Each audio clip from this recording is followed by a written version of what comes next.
Okay, well, it's that time of the year. We're going to start getting our kicker motors ready for the season. We're here in northern Wisconsin, and it's going to be a little bit yet, but let's get things started.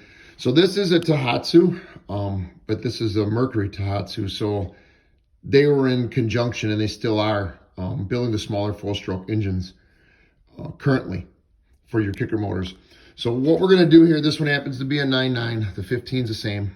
We're going to change the oil.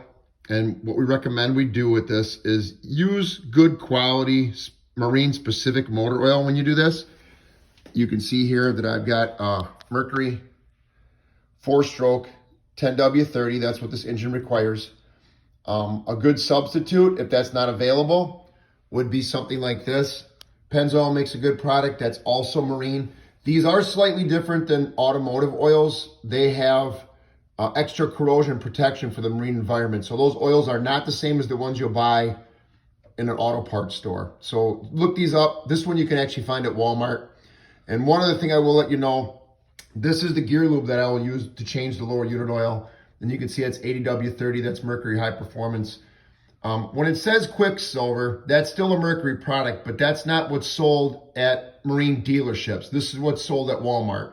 The oil is exactly the same. The packaging is the only difference. So if you see that in black, that's from a dealership. If you see it in silver, that is from Walmart or some other store similar to Walmart, a big box store, for example. Sometimes you get the Quicksilver stuff cheaper.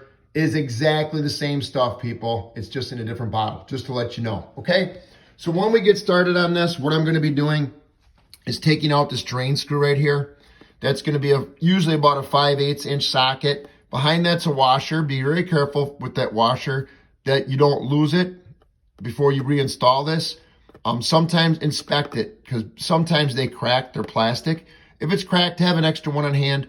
Put the new one on there before you reinstall this, so we don't have any leaks. That's a big no-no. Got to be careful with that.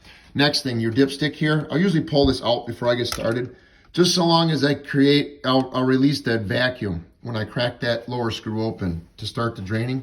And back here's your fill. And again, I'm going to be adding 10W30, and there's your recommendations as far as that goes on the back of your engine. But check your specs before you start digging into this. This one happens to take 27 ounces of oil. You're never going to get all the oil out of it.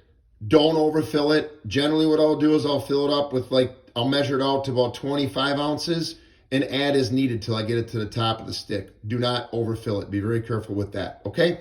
The next thing, I'm gonna go down here and I'm gonna open up my drain screw. This is the vent of the lower unit. I'll zoom out so you can see that a little better. This is the vent right here. And down here is the drain screw. There's gonna be a washer on each one of those. If at all possible, replace those every time you do this. I usually do this once a year, and I'm going to inspect it throughout the season. But what I'm looking for, I'm putting in Mercury High Performance Gear Lube in this like I do in my bigger outboard motor. I want that to be relatively clear of metal fragments, and that oil will generally be blue when I put it in. When I take it out, it's going to be a little bit darker than that, obviously from a season's worth of use. But one other thing, on the bottom screw sometimes, there will be a little magnet on the end of that. Pay attention to that.